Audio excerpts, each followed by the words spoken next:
Welcome everybody to theme 5. We will just give it a few minutes for other people to join because we're still early. In the meantime, enjoy this beautiful picture from the Canary Islands, from La Palma. Very peaceful. It's beautiful, huh? Vanessa's in the observatory where they're monitoring at the moment. Very exciting. Yeah, it's fun. Not much damage. 100 buildings damaged or destroyed so far, over 100 buildings destroyed. Many swimming pools have now big chunks of lava in them, so that's important. I mean, it's very easy damage for you to pick up, Sangho, because it's literally a big piece of, molten magma went through it, or lava. So it should work well with the DPMs.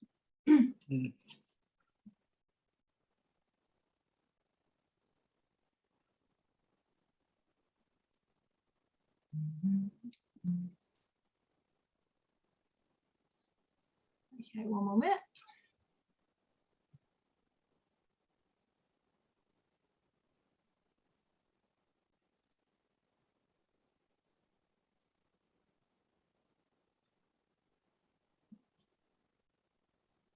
Okay, we start. Welcome everybody to the third day of the conference. This is theme 5 of the third AOGS-EGU joint conference on new dimensions of natural hazards in Asia. Our theme specifically is focused on natural hazard forecasting, nowcasting, early warning and response.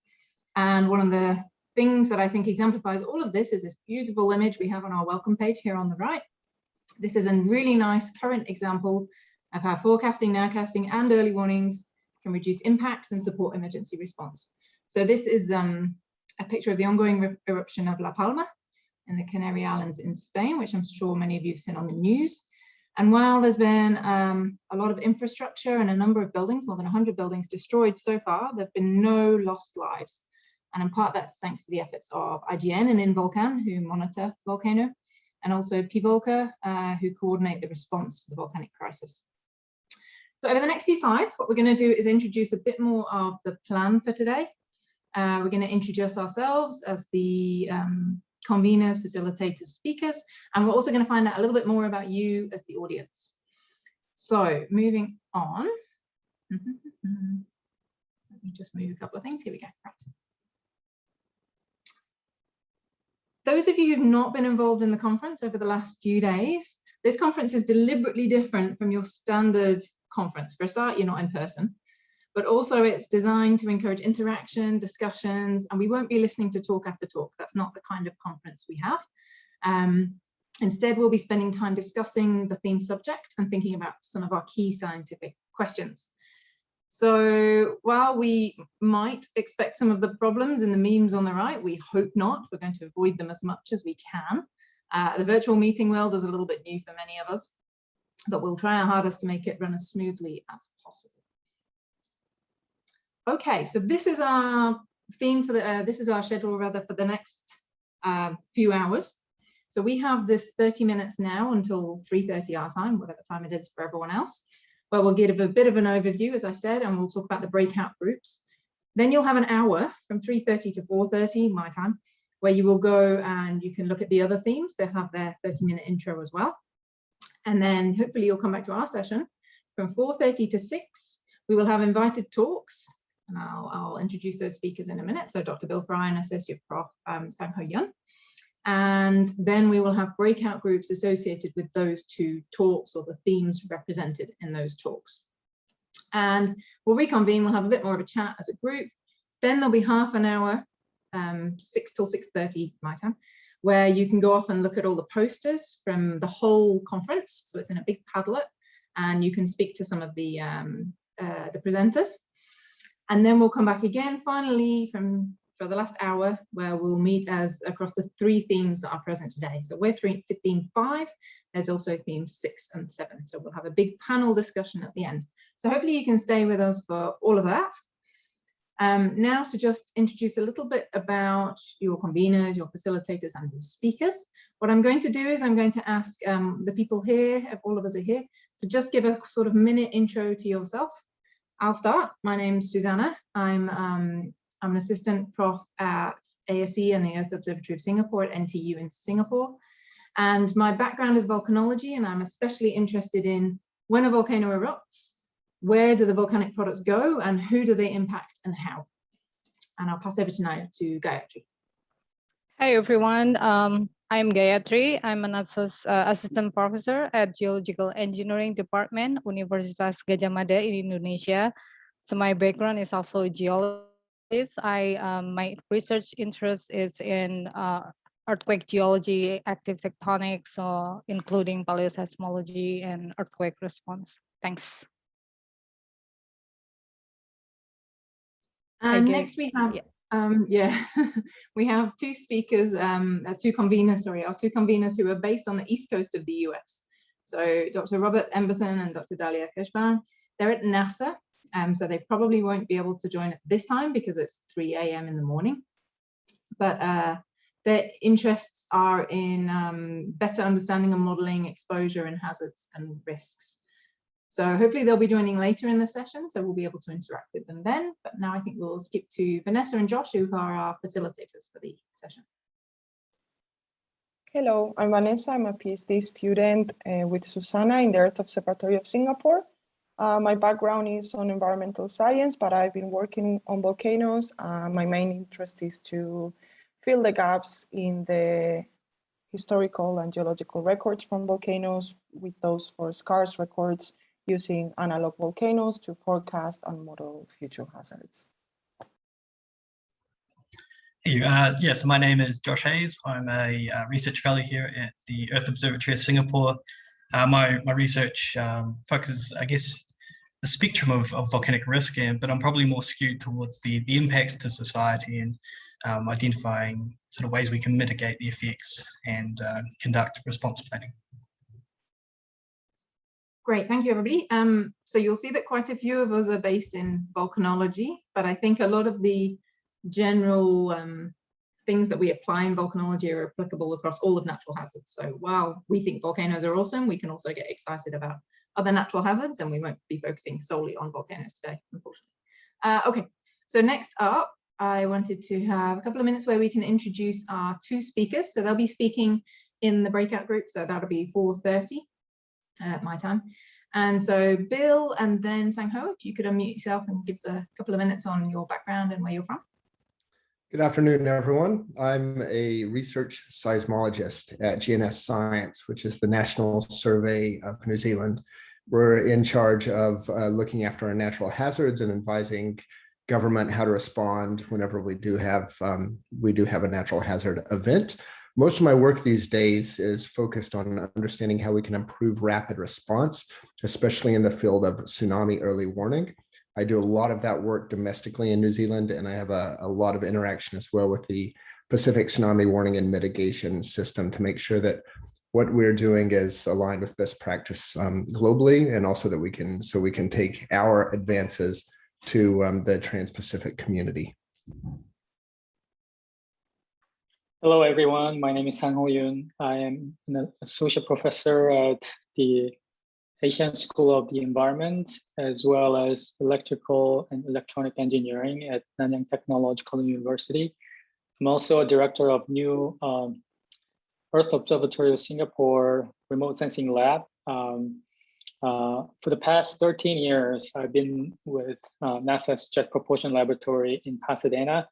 And I've been a disaster response lead of this ARIA project, Advanced Rapid Imaging and Analysis project at JPL and Caltech, mainly developing algorithms and systems to rapidly produce maps that show which buildings are damaged due to disaster events.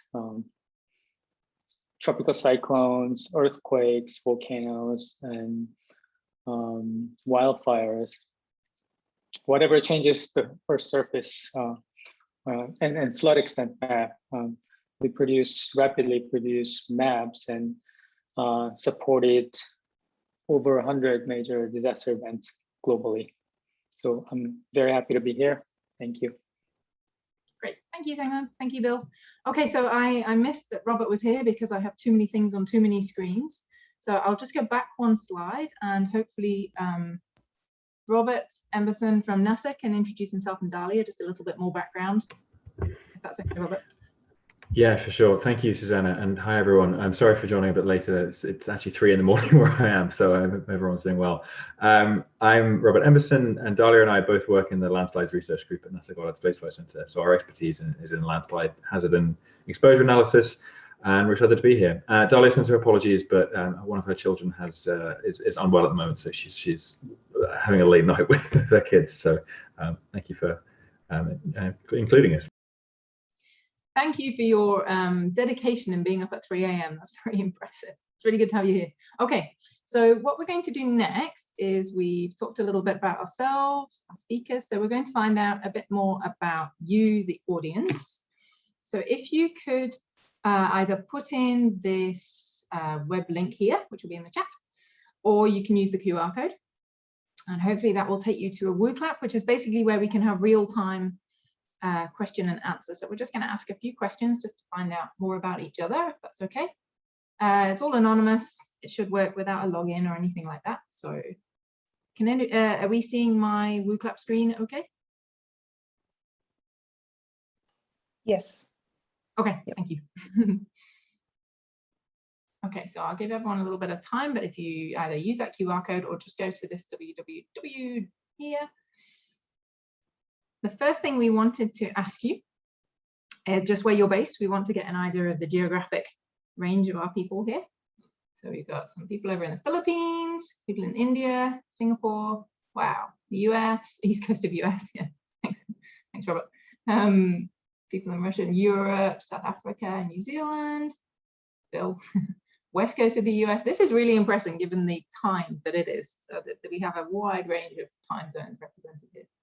We have a bit of a cluster in Asia, which makes sense. Some people in the Caribbean or Central America. Brilliant. Thank you, everyone. So that's really interesting for me. It's really nice to know where people are based and that we have this sort of reach. So great. Okay, next question. We wanted to understand across the people we have in the audience, what's the natural hazard in your country or your region where you are based and that impacts you the most from your perspective? So typhoons, so the natural hazard, earthquake, meteorological, a bit of floods. This is a word cloud, so you can see that the more people that put floods or typhoons, the bigger that word is. So we seem to be having a lot of typhoons and floods. Volcanic eruption, volcanic hazard, that's cool. We have a few volcanoes. Earthquake is growing a little bit. Droughts, floods. Nice. Lahars. So it's very, very strong in our region. So lahars are just volcanic mud flows. So floods. So we're seeing the basically, or it seems to me we have floods, earthquake, and typhoon that seem to be dominating this. So typhoons, of course, is tropical. Earthquakes, there was a small earthquake in Australia last night, I think, with a bit of damage. So earthquakes are not always plate tectonic boundary effects. Great, but we have lots of other things. So some people have typhoons, floods, ashfall, so it could be multiple hazards affecting you. And space weather, interesting. Cold snaps, brilliant. Thank you, everybody. So earthquake, floods, typhoons seem to be dominating from our audience today. Next thing is, why did you join this conference? So we're just interested in why people are here. I might use the results list for this one, that's a bit easier. Might just be something to do on a Wednesday afternoon / morning / midday. Passion for science to society, nice. Because I need to for work, yep. I'm a convener and I'm doing the themes, curiosity, to be updated, yep. Volcanics research, great. Volcano people. Data forecast system performance, that one's interesting. To listen to other people outside New Zealand. I mean, that's a fair point, right? We all have that. We're used to listening to people in our own countries, even in our own institutions, and with work from home, even in our own house. So it's nice to listen to people from elsewhere. It's sort of what conferences are about for me. Volcanoes are interesting, agreed, 100%. Meet new people, yep, so that's an important part of the way this conference is working. We want to make it about meeting people and interacting and hopefully meeting someone new. Some people doing PhDs. I'm a student and I research submarines, burial slides, epidemics. and small developing nations. General interest, present an abstract, great for schools. So we have some school people, great. Research and networking, tsunami is interesting, like tsunami. Okay, so mostly it's people who are doing it as part of their studies or as part of the research or to learn a bit more and also to meet people. So that's great. Hopefully we can manage all of those things today, and also, yeah, understand viewpoints of people outside of your country/institution. Yeah, enjoying the easiness of meeting people from all over without traveling to distant places. This is for me one of the interesting things of virtual meetings versus physical meetings. They both have their benefits, but you know, we also love meeting people in person. My teacher told me to come. Okay, well, good. I hope you get something out of it, regardless of the fact that you have to come. Great, thank you. Okay, and how we can science show our city and make it easy to understand by the public. Communication, yeah. So there's a theme 7 is about communication as well. So that will be an interesting one for you. Yep, brilliant. Thank you, guys. So the next one is, what do we hope to gain? So this might cross over a little bit with some of the answers we've just had. Are you hoping to learn more or to find someone to collaborate with or connect with a certain person? Insights. Yep, good. So learn something new, get insights into something new. Yeah. Knowledge, good. Good. Asia, okay, so we've got things being cut because it's a word. Establish relationships in the broader Pacific, that's great. Learn a bit more about hazards in Asia, yep, so we'll be covering that. Here, what's the latest? Yep, we'll have some talks on that. New contests, new aspects of different disciplines, good. Connect. Good, so this is where the breakout groups will be really useful, because I encourage people to connect, and also from 6 to 6:30, we have the poster displays across all of the conference. So I encourage you to go and chat with the people in the posters. There are Zoom breakouts for each of the presenters, so go chat to them. And that's how you meet new people. But we'll also hope to do that within this session as well. Great. Okay, one more question before we finish. Is there anything else anybody wants to check or share before we start? Well, before we talk a bit more about the next part of the session, I guess.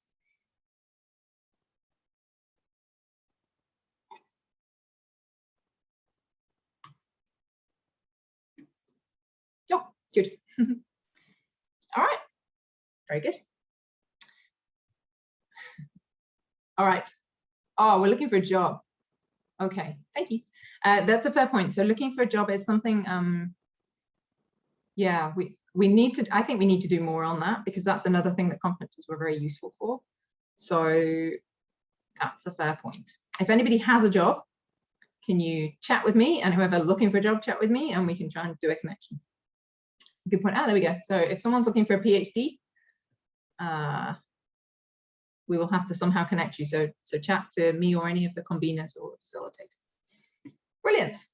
Okay, guys, thank you very much.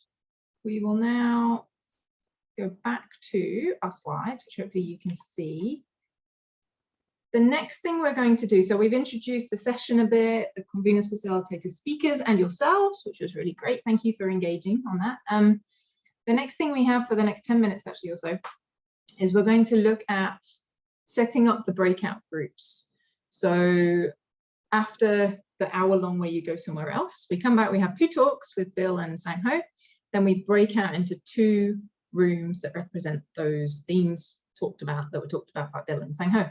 But what we want to do is we want to have questions that people want to engage with. So we have on this Padlet, which is this link, which is hopefully in the chat, our Padlet. If nobody's used Padlet before, you're not alone. I hadn't until very recently, but it looks like, not that, looks like, oh, this, ta-da.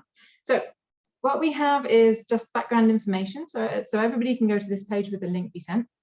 This is just background information in the purple on the left. And then we have our 2 breakout groups in the 3rd and the 4th columns.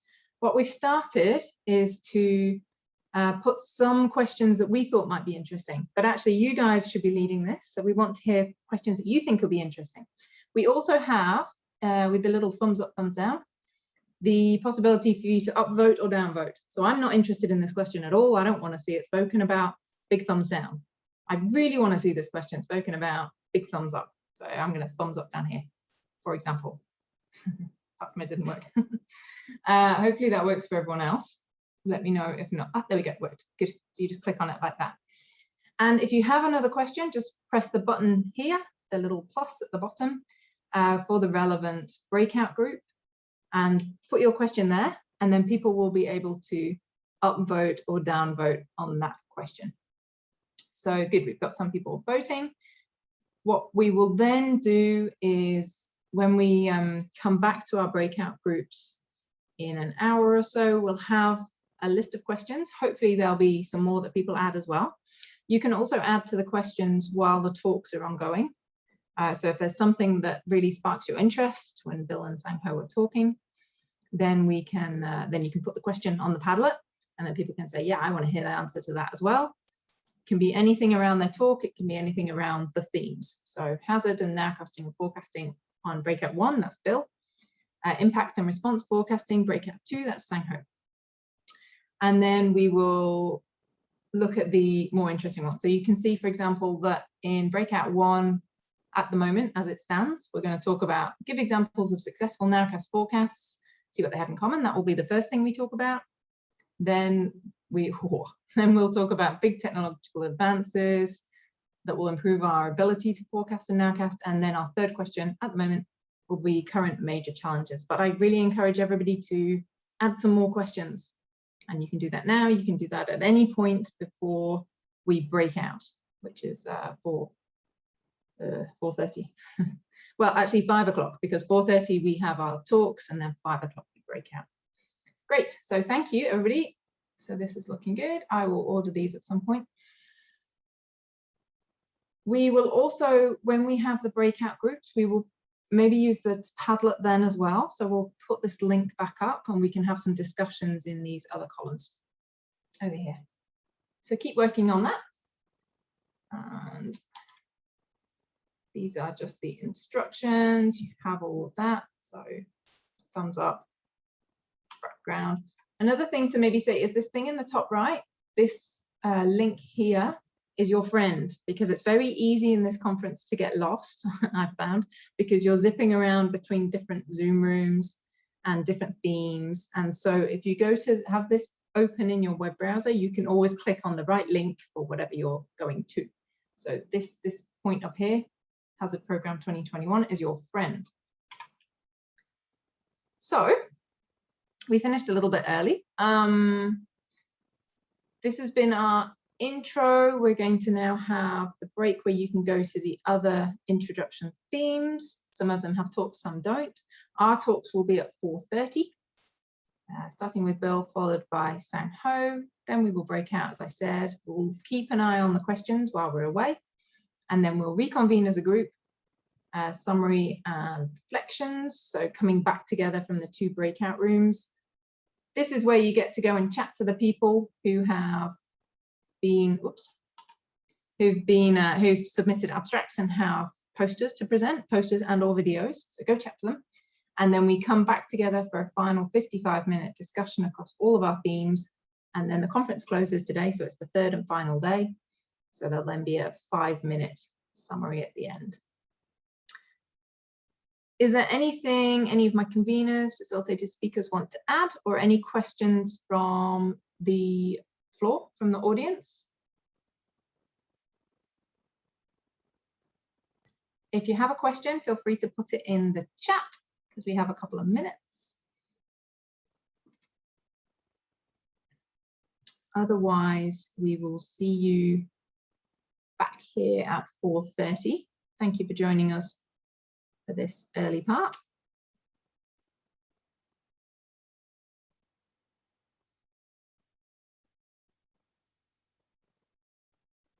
Cool. Okay. Hey, Robert. Okay. So yeah, I guess I could start. Thanks, Susanna. So you kindly share, already introduced us how to use the Padlet, so maybe we can also skip for our theme as well. Well, welcome everyone to our theme 6. Okay. Can I have the screen? Sorry. Okay, thanks. I'm Anawat from Togo University. Sendai, Japan. I'm one of the convener for the theme 6. We have also two other conveners, Heidi and Margaret. I will introduce in a few seconds. I hope you can see my slides, and let me share, make it like this. Okay. Yes, so once again, this is our theme 6.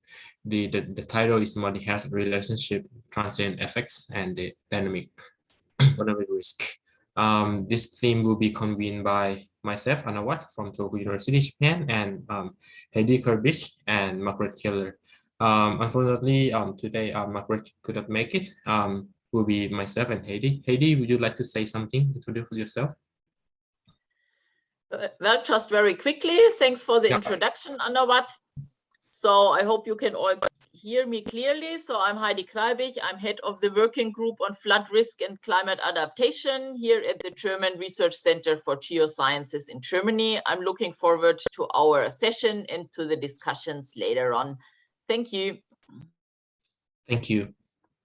Yes, and actually we have another convener, Margaret Keller from, but yeah, sorry that she couldn't make it today. So we'll travel best to organize by the two of us. For our this 30 minutes, we will mainly conduct by our invited speaker who has a long experience on this topic. So I hope that his talk will be a very good guiding information for our discussion in the following 1.5 hours. Let me firstly introduce my colleagues. Associate Professor Katsukoda. He's from Department of Earth Science, Western University in Canada. He's actually also a chair of multi-hazard risk assessment at Western University. His research focused on catastrophic earthquake and related multi-hazard risk assessment and other probabilistics, seismic hazard risk analysis, strong ground motion, and other themes related to the loss estimation or financial risk assessment. So actually, I know him since he was in the UK, Bristol University. He has many interesting publications, and his publication always highly cited in our risk hazard and risk assessment field. So I'm really glad to have him to give us as an invite talk for now. So Dr. Koda, if you are ready, would you like to share your screen and start your presentation? Thank you.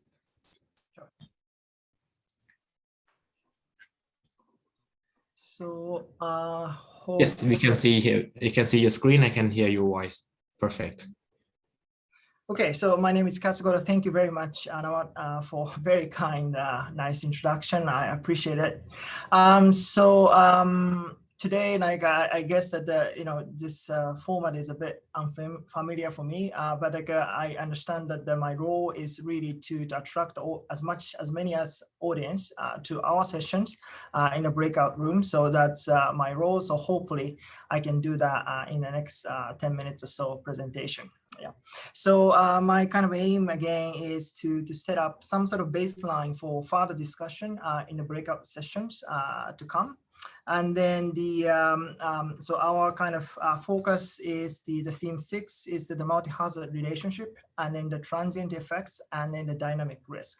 So through this my case study, which is you see on the title, hopefully I can highlight some of the things that has been progressed well, and then something that has not needs to be done for future. So hopefully challenges and an opportunity to be highlighted. So in this presentation, in next 10 minutes or so, very quickly, I'm going to go through one case study, which I have done in collaboration with other people in Japan, UK, on the multi-hazard earthquake shaking tsunami risk, focusing on the Nankai, Tonankai, Japan case. So you see, just give me a second. Okay, so you see the map of South Central and Western Japan, and then like we had 2011 Tohoku earthquake in the northern part of Japan, but we do have another major kind of seismic source which is in the south and the west. Which is called Nankai and Tonankai region, and that ruptured 1944 and 46 previously, and it's kind of due that the large earthquake would happen, and if it happens, at least probably magnitude of 8, potentially if both segment Nankai and Tonankai ruptures, it could be as large as magnitude of 9. So we have to be prepared. So that's the kind of overall motivation of the study we conducted. And then today, I would like to provide a quick overview of multi-hazard shaking tsunami risk assessment for future Nankai Tonankai megastructure subduction earthquake by focusing on this Kuroshio town, which is this Shikoku Island here. And then this is zoom up.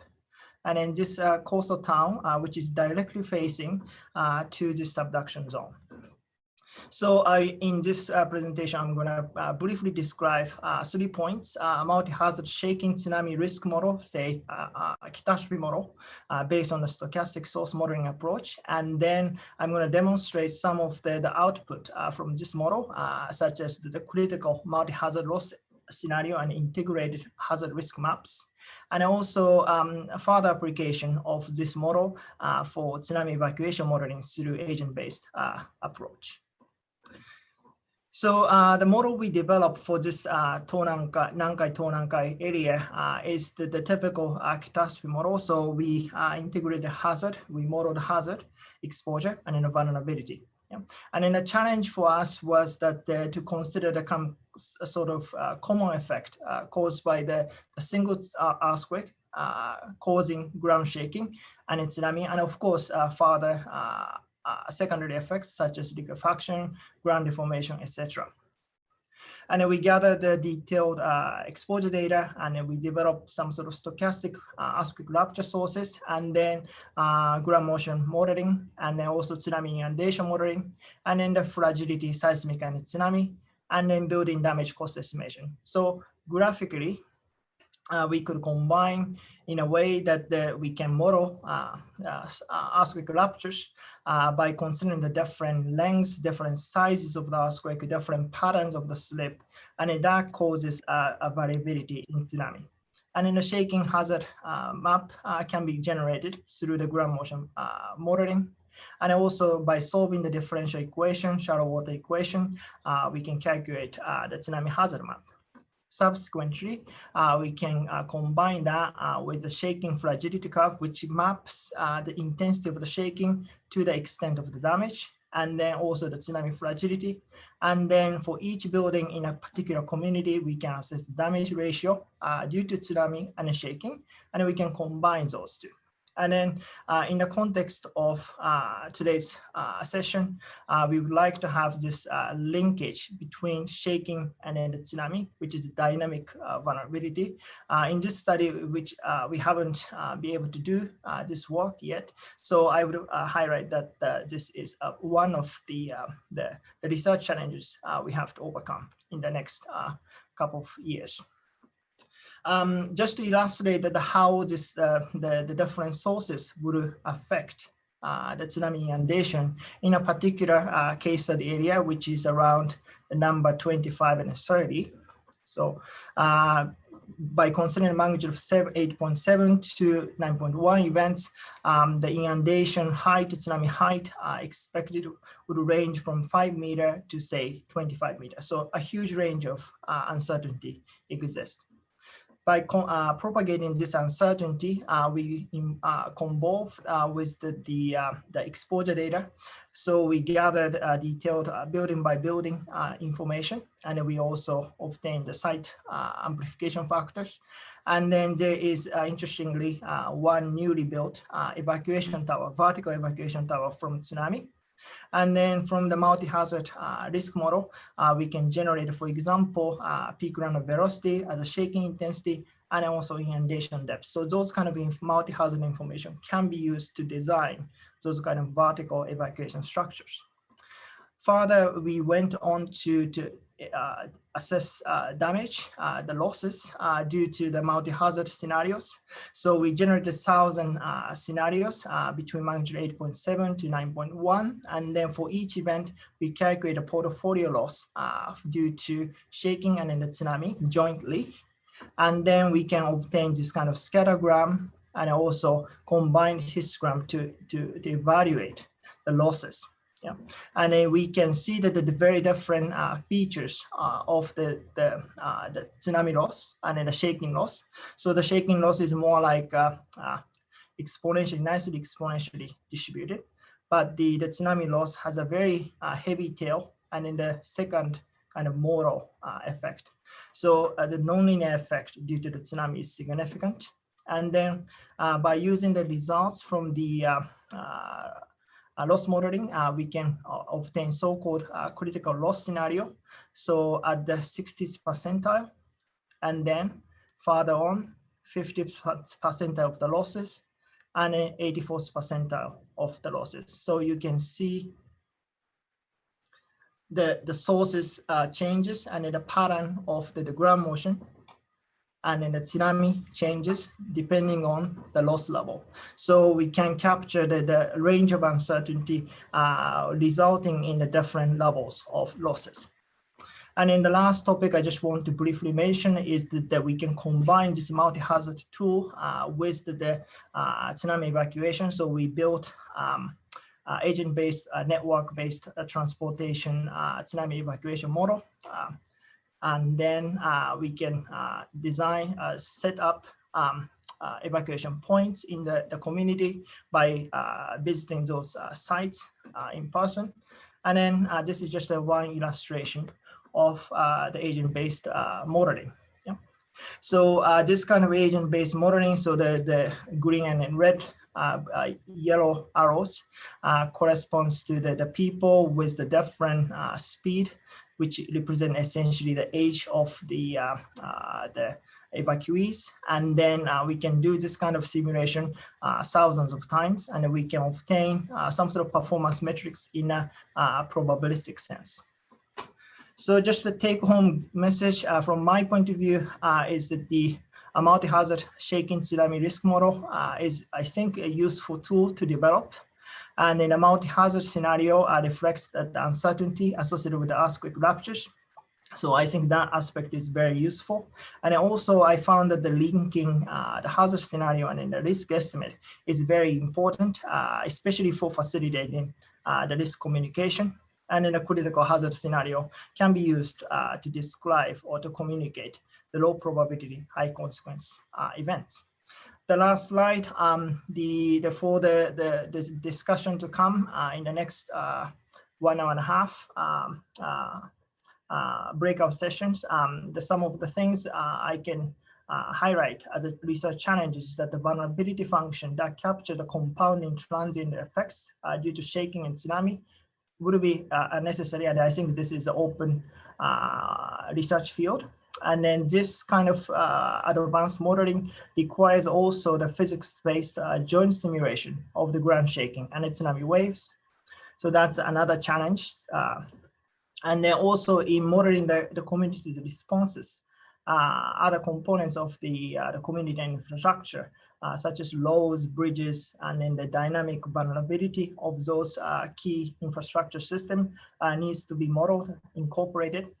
And then also this kind of modeling can be applied to the early warning system. So the multi-hazard combined with the agent-based evacuation modeling combined with the early warning system, then we can have more advanced integrated system for risk management. So those are the kind of the things I just wanted to highlight today. Thank you.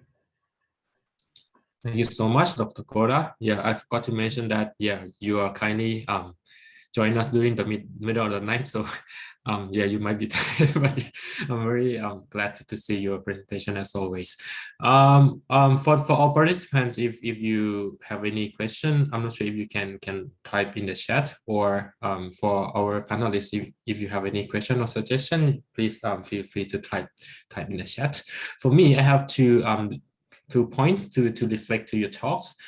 First, I understand from your presentation that currently you use fragility functions separately for the earthquake and tsunami. And yeah, of course, in the future, if you we can do structural analysis separately, so we can do the damage earthquake before tsunami coming. Recently, I also try analyzing many tsunami damage data, including the tsunami events that only purely tsunami, like the Anak Krakatau landslide, just purely tsunami, no ground shaking, no liquefaction, or Palu tsunami, earthquake, liquefaction, ground shaking, and tsunami, or like in 2004. In Thailand, only tsunami, no ground shaking, but in Antarctica, earthquake and ground shaking. I think, what do you think? If probably this kind of different types of fragility function, maybe we could also apply for to split the kind of this kind of combined composite risk. And also my second point, my second reflection to your talk is something like in your evacuation simulation, I understand that you only model the multi-agent, but in the future, maybe much as my request for your research, maybe if you could, of course, you can combine the fragility function for the building. For example, you can simulate where the building might be collapsed, or we can estimate the debris that might block the route, right? So that could be interaction during your simulation. Probably it's easy to talk, but yeah, if it can be a new kind of research, may I have your opinion about that? Yeah, well, just to add what Anna said, I think, of course, the modeling side we can do, as long as we have a lot of computational resources and advanced tools.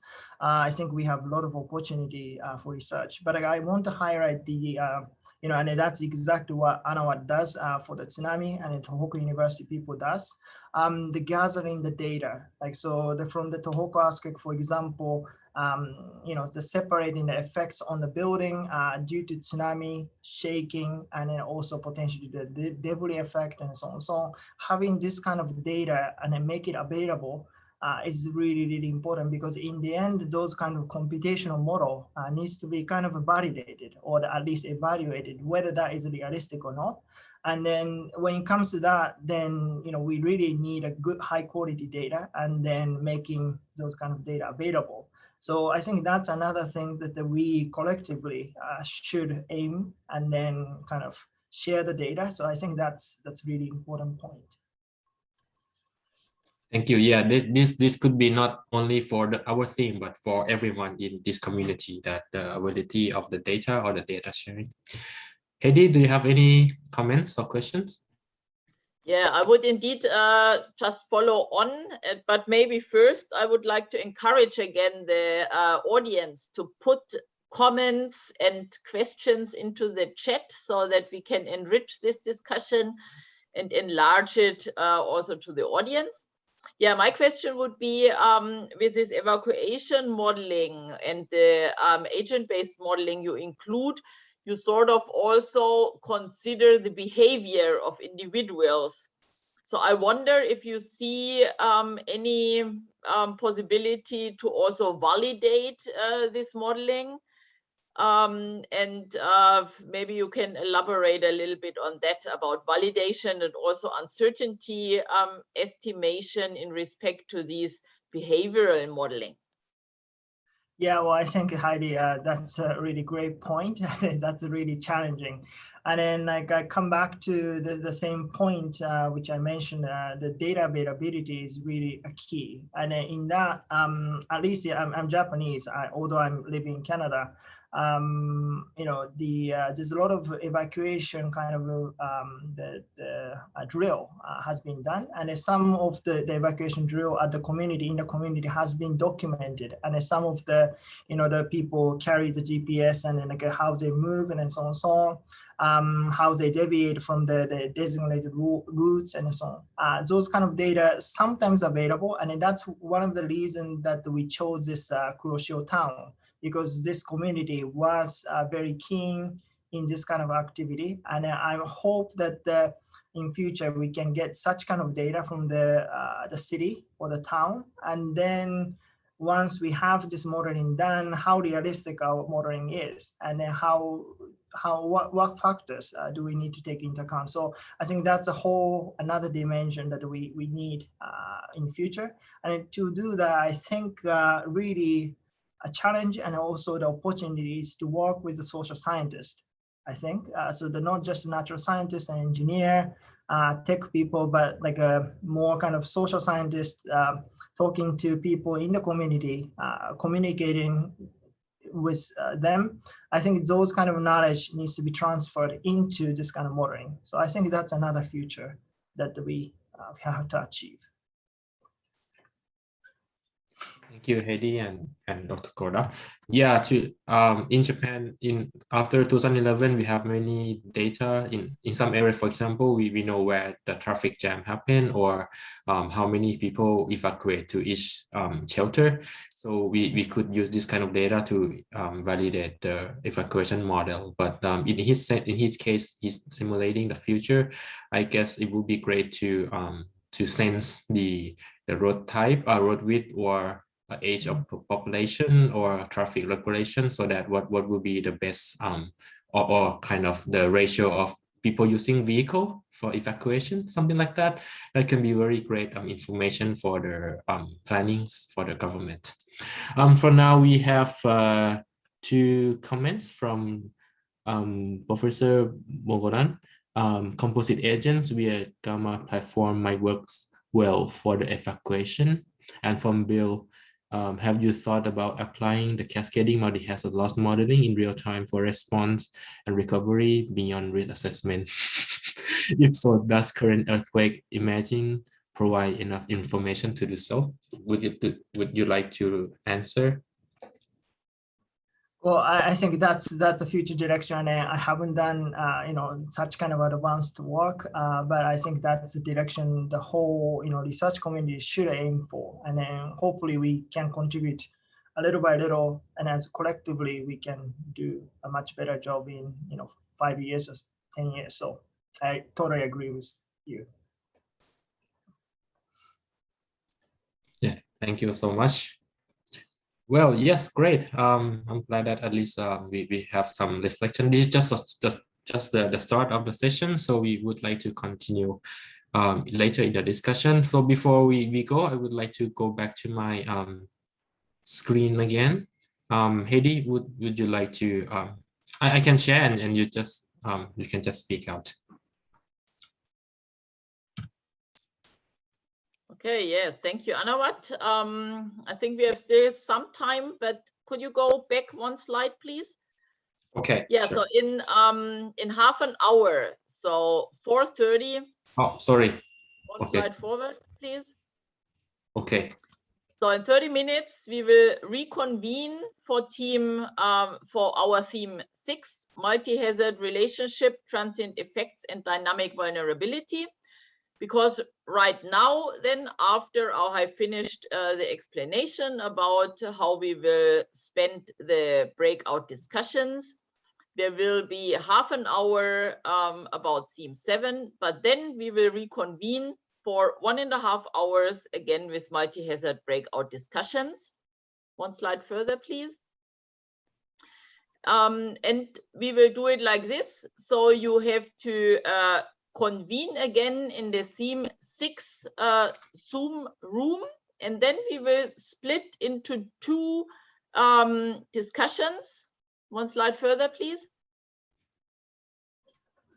And the 2 rooms will be the transient effects, facilitated the discussion by Anawat, and the other room will be room 3 on dynamic risk, facilitated by myself.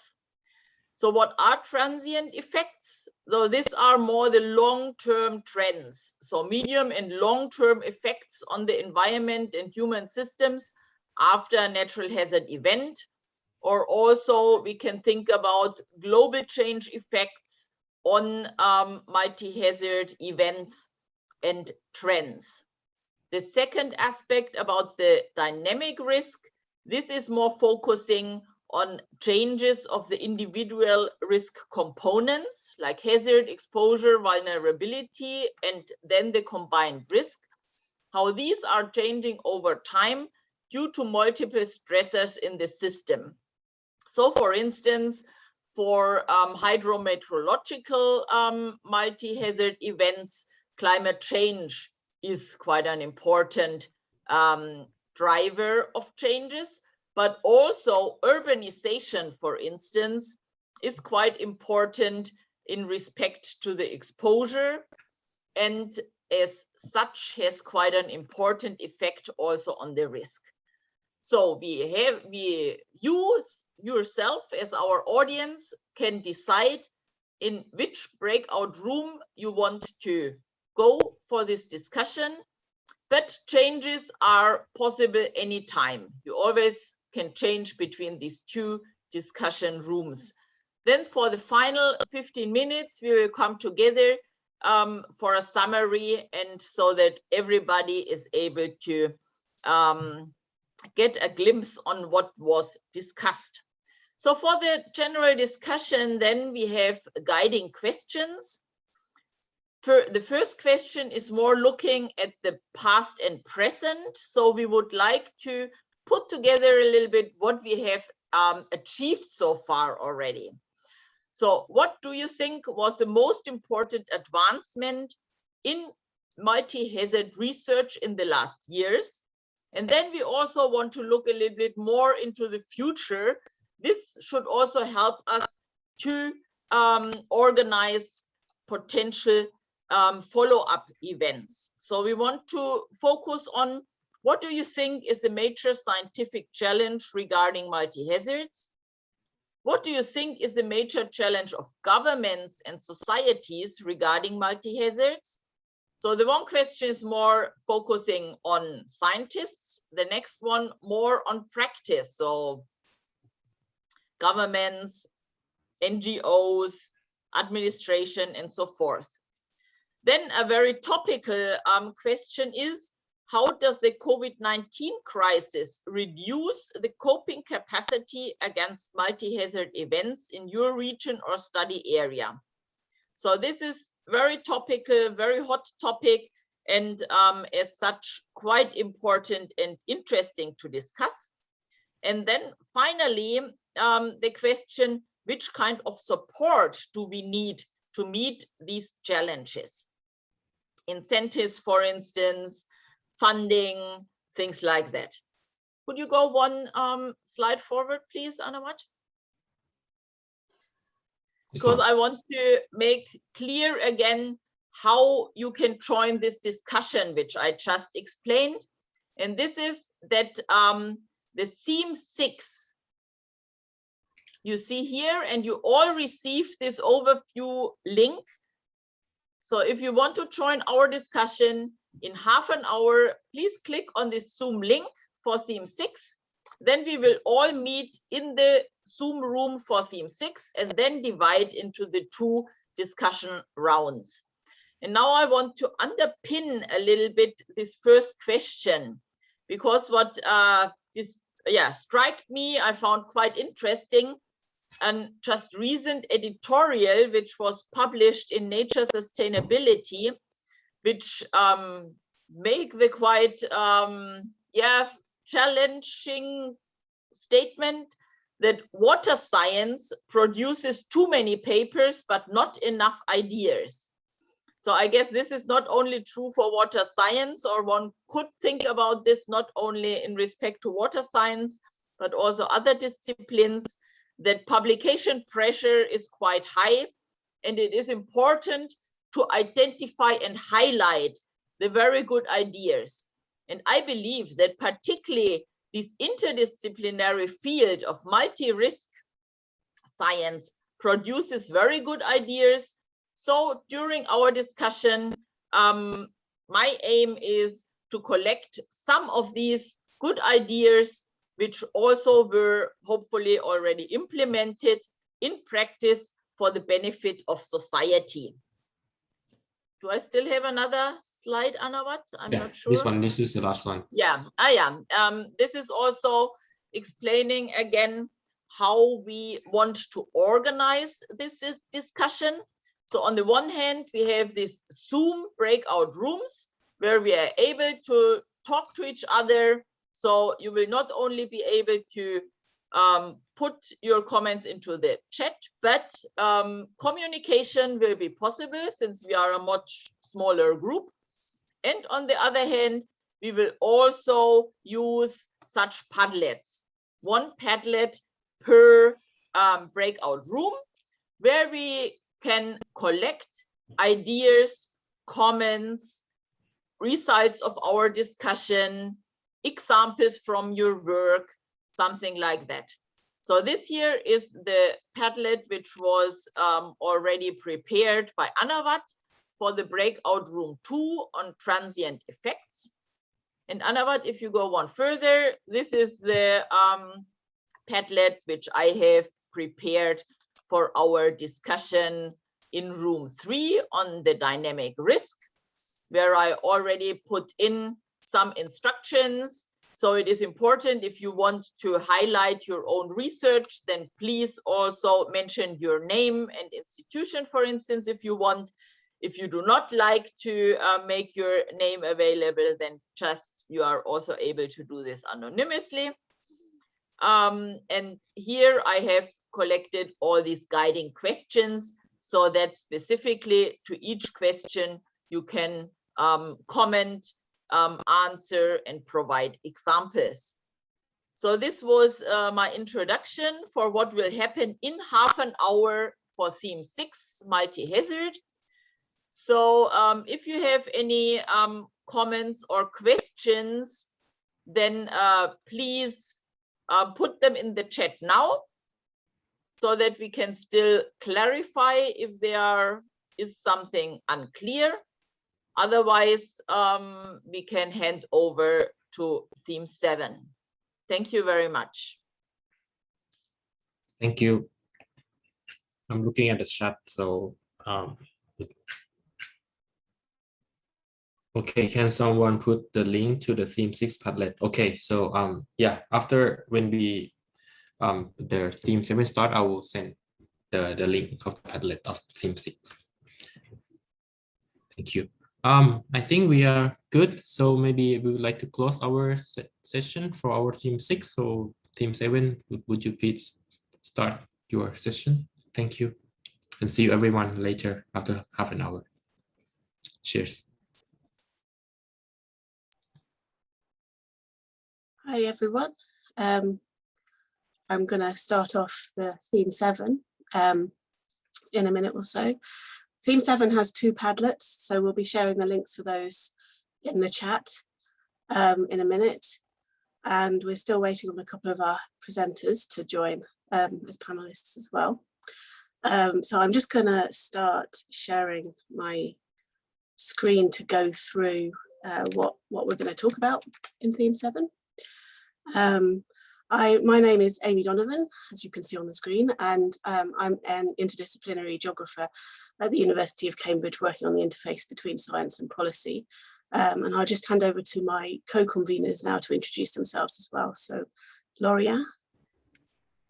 Hi, everybody. So my name is Lauriane Chardot, as you can also see on the screen. I'm the manager of the Community Engagement Office at the Earth Observatory of Singapore. So I regularly engage with a range of audiences, from students to teachers to general public mostly, and a little bit about policymakers. So so Amy is going to be the policy-oriented lady. I'm going to be the public-oriented one. Thanks, Amy. And Jati. Hello everyone, my name is Jati Mardiarno. I am from Faculty of Geography, Universitas Gadjah Mada, Yogyakarta, Indonesia. So in this session, I will support for both Amy and Lauren. Thank you, Amy. Okay, so We're going to start off with a half-hour session where we're going to have 3 short presentations, and we'll have the 3 presentations one after the other, and then we're going to take some questions. So please do write questions in the chat as we go through, and then we'll come back to them when we've finished all the presentations. After that, we'll go into breakout rooms, and you can find the links to the breakout rooms on the main program, and we will also put those in the chat when we get to that point. Then there's time to view the display material before the final plenary between themes 5, 6 and 7. Our opening plenary is around the topics covered by the whole theme, which is the natural hazards communications, education and policy science public interface. We have 3 presenters from different countries with different backgrounds for this. And in a minute, I'm going to hand over to the first of those, Dr. Nico Fournier, who is the head of volcanology at GNS Science in New Zealand and has loads and loads of experience in giving scientific advice, both in New Zealand and in the West Indies, which is where I met him many years ago, now it seems. So would you like to go ahead, Nico? Absolutely. Well, first and foremost, thanks for having me. Can you hear me okay? Great. I will just share my screen and hopefully you shall see the presentation right there. So can you see the presentation? Awesome. Okay, so I'll just get started. So thank you. So my name is Nico, and I am a volcanologist from New Zealand, although I'm French originally. And our team at GNS Science basically monitors the volcanoes for the country. So we are effectively the National Volcano Observatory. And I'm also a member of what we call the NZEMAT, which is a national emergency management assistance team. So today I will be talking with those 2 hats on, probably more the volcano one, but also learning from some experience across different perils from emergency management point of view. And really the focus for this very short talk will be on science advice to stakeholders. I will not talk about education. I will not talk about outreach. I will focus about science advice to stakeholders and some key learnings I've had over the years. Starting with the first one, the first, probably one of the most important points that I learned over the years is that science advice actually starts with understanding the decision-making process. So if you don't understand who makes what decision and how, it's incredibly difficult to then provide the right science advice to help with the situation. And I'll just illustrate that with the way we do things in New Zealand, for instance. So if you look at how the emergency management response framework works in our country, any response to a natural event, whether it's an earthquake, a volcanic eruption, etc., is actually locally led through communities and the local authorities.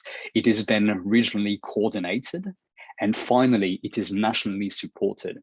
So quite quickly, what you can see here is that there will be a number of areas where, as a scientist, you might have to provide your science advice.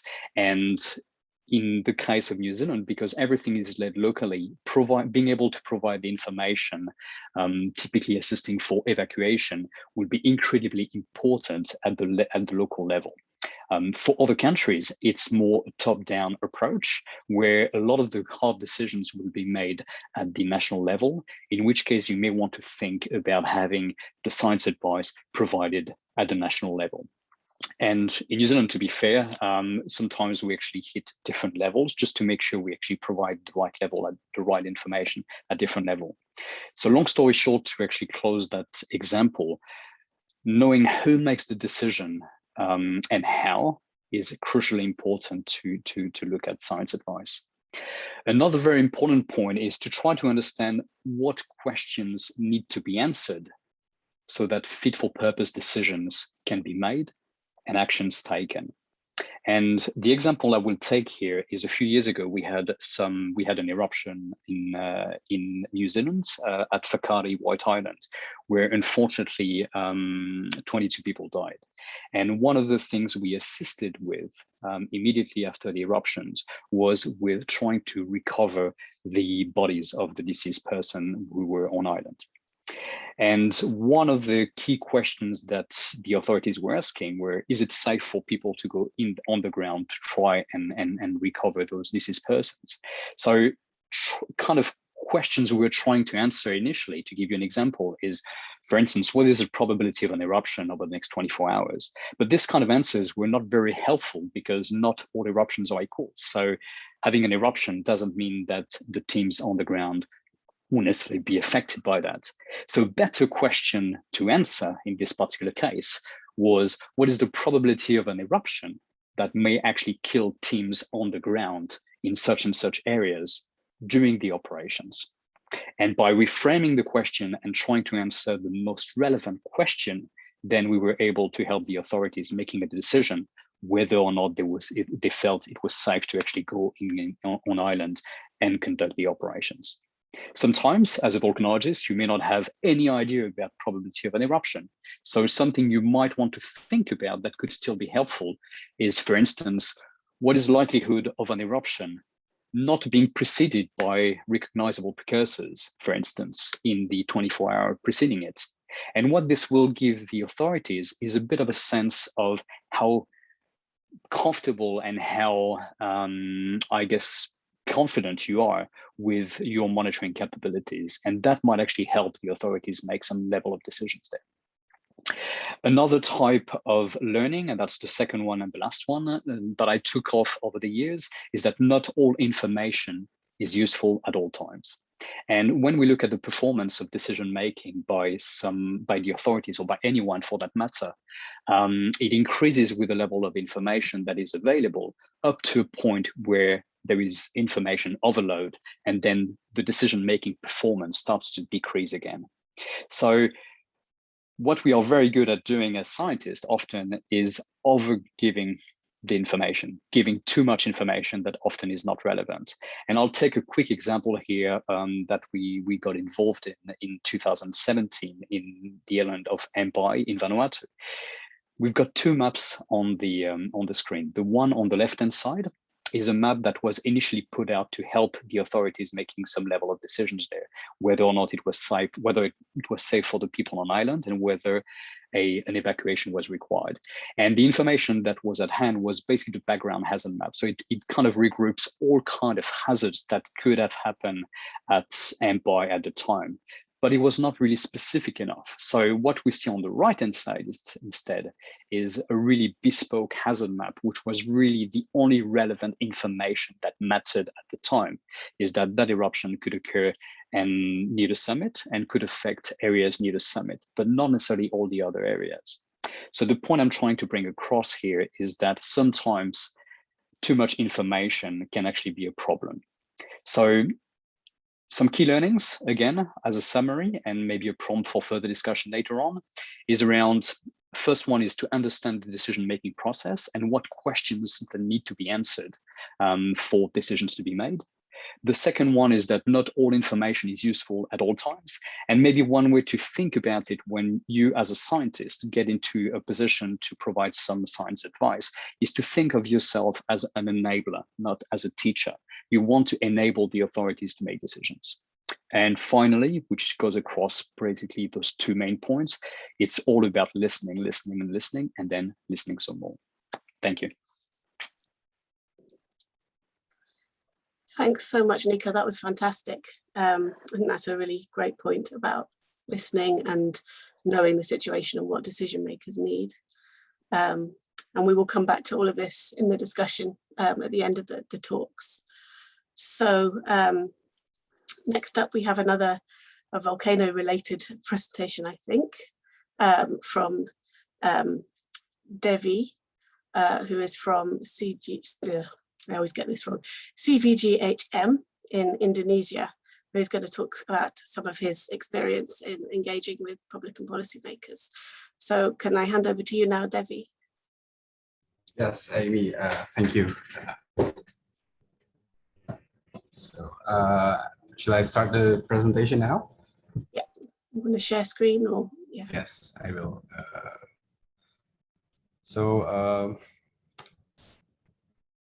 First of all, I was invited by Lorian to present about, especially about magma and how we communicate volcanic hazards via mobile applications. And this is a case study that we use for the past 6 years. So we have used this application for 6 years to disseminate informations related to volcanic activities. And so I will focus on this, but before, as a background, maybe some of you don't know that Indonesia have 127 active volcanoes, and 78 volcanoes have erupted in the Holocene era, and 7 to 12 volcanoes erupted every year. We have 17,000 islands with 265 million of people living on that islands, and 9 million, about 9 million people living within the hazard zones. So that's the problems for us, and the opportunities is that we have 77 volcano observatories in Indonesia, and we have 260 staffs spread around Indonesia and around the volcanoes, and we have also 74% of citizens have internet access. So we thought that this is an opportunity for us. And also we have growing smartphone users over time. So, and because of this, so we reflect to our tasks in Indonesia, that our task for the Indonesian Center for Volcanology and Geological Hazard Mitigations can be divided into three areas. So we have research areas that encompasses mapping, hazard mapping, geological mapping, field works, monitor and managing the monitoring network, as well as the data, monitoring data. And we have 77 volcano observatories that monitor the volcanoes over time. And we also have the task to make a decision. So in this area, we need to state the alert level. And so, and we have already the law to do this. And so inside this volcanic alert level, we have, we must state what is the state of the volcanic activities, and also what is the recommendation for the people living around the volcano. So we don't say only this hazard may affect these areas, but we have to, for example, we have to say that if there should be an evacuation, we need to say that. And other agencies will follow up our informations and our volcanic alert levels. And there is already a standard operating procedure in Indonesia. And so when the volcano is in the alert 1, 2, 3, and 4, there are already agencies knows how to act, and they have the budget related to the volcanic alert levels. So that's the decision-making part, and their part is the communication. So after we have made the decision, we need to communicate that to the public, and we have a direct communication, coordination with the people, with the stakeholders. We have also we do also the direct socialization or discussion with the public who live within the hazard zones, and also we have websites and social media, as well as applications. Now we have, we will talk about these applications, Magma Indonesia, but another application we have also just launched is the SMS Blast. Now every eruptions near a volcano, people near the volcano will receive the message or a short message that they need to be out of this certain radius or certain zones.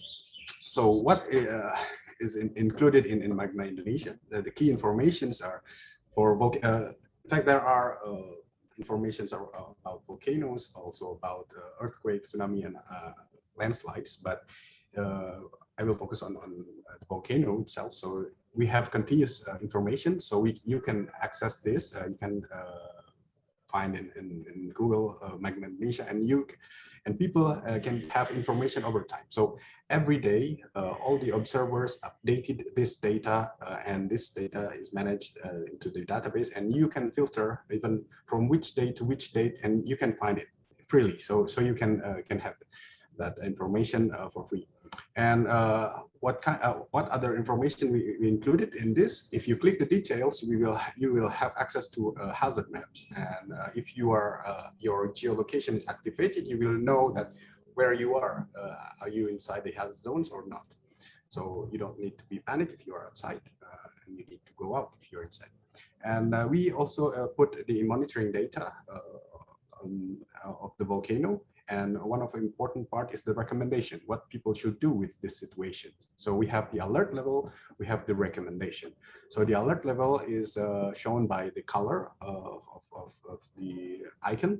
So if it is, for example, orange, you see that I don't know if you should see my cursors, it puts on the alert level upside and there.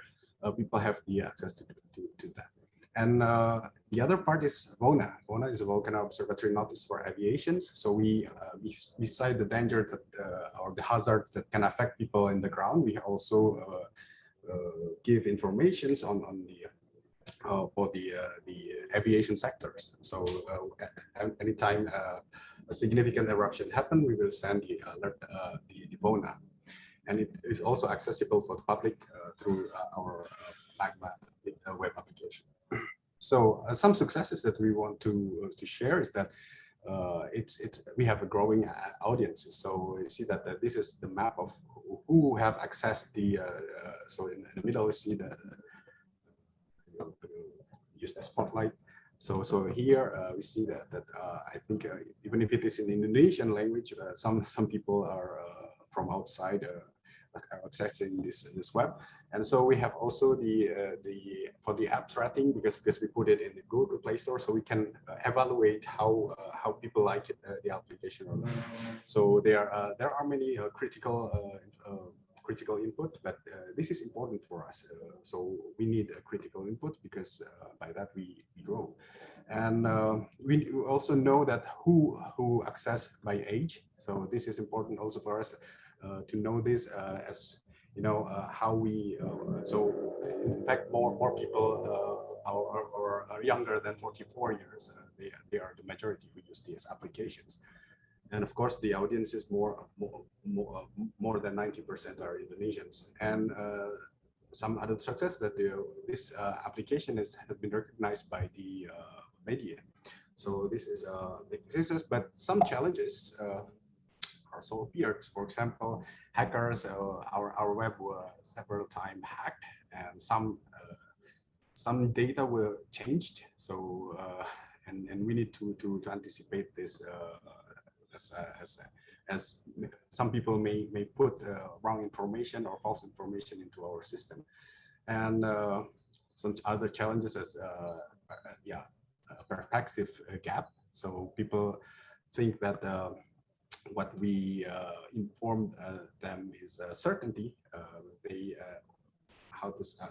How to make people understand about probability is not easy, and of course, hoaxes and some people used our information to spread hoaxes, and that's always the problem with every crisis in Indonesia. And I hope, I think it's more than 5 minutes that I was given. Thank you. And the last image shows that everyone use cell phones, and so we use what people love. Thank you. Thank you very much, Devi. That was really fascinating and a really great example of an app that's been going for quite some time now and has been really successful, and some really great experience from Indonesia, which has to deal with more active and erupting volcanoes than most places do. So thank you very much. That was really, really good. And again, if you've got questions, please do put them in the chat as we go along, and we will come back to them in the discussion afterwards. So now we have our final panelist, Pamela Kalijic, who, sorry, I pronounced that wrong, didn't I? You'll have to tell us how to pronounce it properly. Who is going to talk to us about some work that she's been doing on public outreach. So she's a doctoral student in Australia, but she's also a founder of an NGO that does work with people in the Philippines. And she's going to tell us about some of that now. Thank you. Hi, everyone. I'm Pamela. I'm a doctoral student at the School of Architecture and Urban Design at RMIT University, but I will be speaking about a case study based on a project that we did at the firm that I co-founded, Curiosity Design Research, in partnership with a Philippine women's rights and education organization, WEDPRO. So this project was implemented after Typhoon Haiyan in 2013. It's the most destructive storm in the Philippines and one of the most destructive storms in the world's history. There was so much damage and death and destruction after the storm. It was $2.2 billion of damage, 6,300 people dead, 16 million displaced, 4 million people 16 million people affected, 4 million people displaced, and 1 million homes destroyed. The storm surge for the storm was as high as 5 meters in some areas. And so our organization worked in humanitarian shelter, among other things, in these areas that were affected by the 5-meter storm surge. So our main task was to do housing damage assessments after the typhoon for our humanitarian shelter program. But as we talked to the residents across 7 villages, we talked to a lot of people who decided not to evacuate after the typhoon and survived the 5-meter storm surge.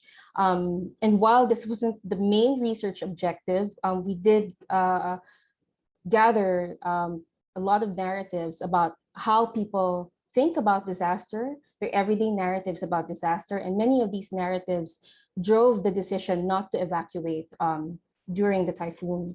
So the first of this is disasters are products of chance, and God decides when you're going to die. We were working in towns that are deeply religious.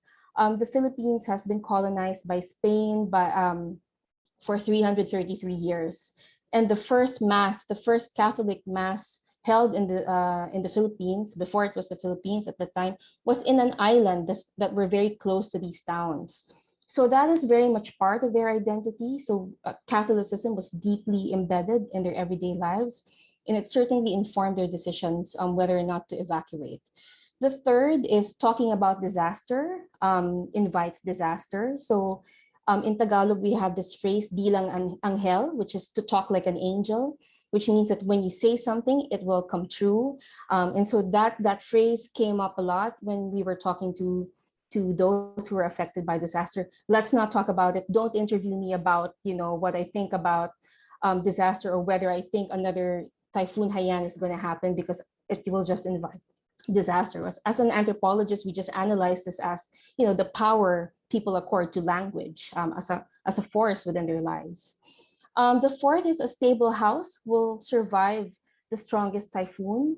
And there's a lot of this, mostly it was the men who uttered this statement. And it shows the toxic masculinity that worked against men during decision-making for evacuation. These men, the men who uttered these statements were the ones who built their own homes. And they felt that if they decided that their families should evacuate, then it was an admission that they had failed to protect their family by failing to build a home that was strong enough to withstand Typhoon Haiyan. And we gathered narratives from both men and women and the youth. We've gathered several narratives about people in this life and death decision, caught in this life and death decision in the middle of the 5-meter storm surge, clinging to their roofs, and women and children begging the fathers that we should leave this house now, we should swim to safety. And it was the fathers who was telling them, no, I built this house, this house is going to protect you, and God decides when we're going to die, not us. The fifth is only the rich can survive disaster. First of all, the evacuation centers are also in the poor areas, and some evacuation centers were also poorly constructed and made of semi-permanent materials. So people kind of assess the materials of their house versus the materials of the evacuation center. And if they're basically built of the same materials, then chances are they'd rather stay in their homes, because they also don't have the security of land tenure. So they're also afraid that if they leave their homes then there won't be anything to come back to after they survive the storm. And also there were people who had relatives elsewhere where they could evacuate if they didn't feel that the evacuation centers in their town were safe enough. But since we're talking to the urban poor, then it's also likely that their relatives are also part of the urban poor. And they just didn't want to bother them by evacuating to their homes. The sixth is it's pointless to ask women's opinions about rebuilding after disaster. We worked with architects who built housing design prototypes, and we went around the villages with these prototypes, asking people what they thought of them, asking them about the designs.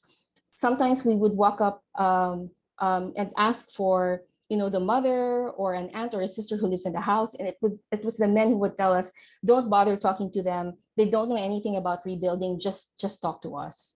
So as you can see, all of these narratives show that the decision to evacuate or not evacuate is more than just about the presence of or absence of information. There are cultural factors related to this, deep-seated thinking relating to class, religion, and gender that we needed to unpack. So based on this information, we decided to hold a women's interactive forum on climate change and resilience. There was a clear need to address science and political literacy, and also because we were partnering with a women's rights organization, we also wanted to communicate that women are active in this space and should be active in this space.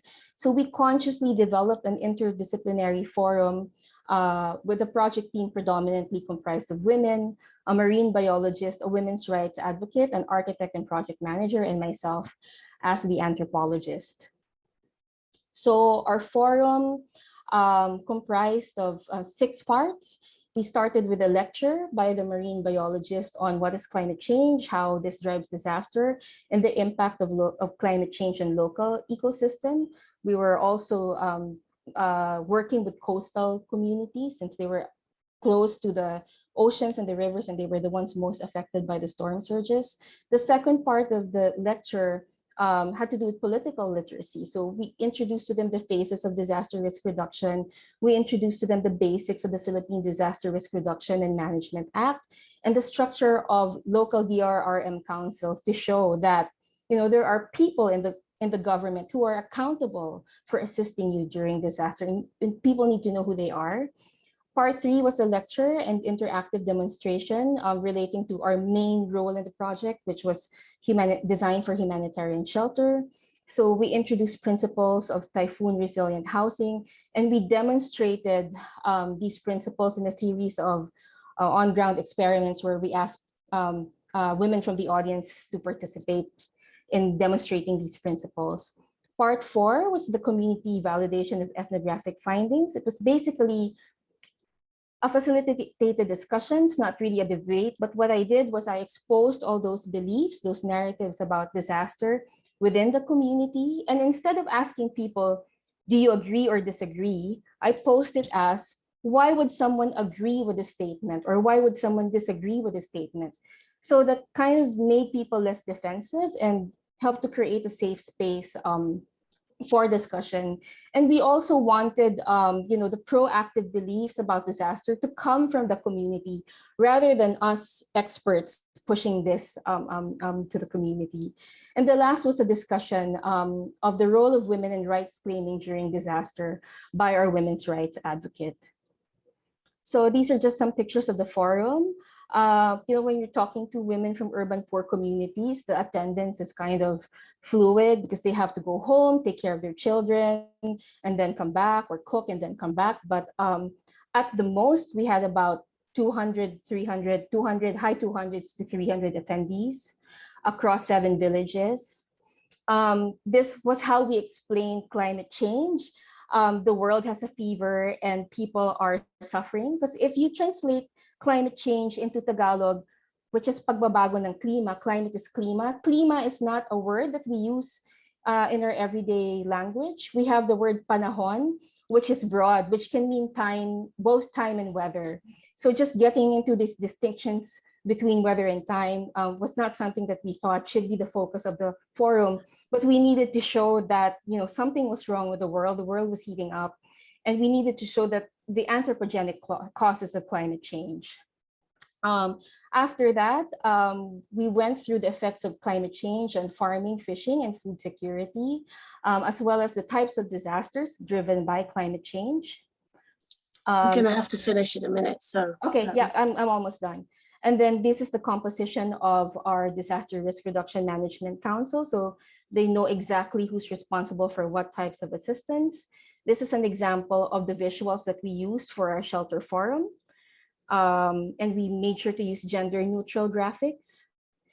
That's a picture of our interactive demo and our demo materials. And we made sure that after the forum, we posted these materials in front of daycare centers and other places frequently visited by women.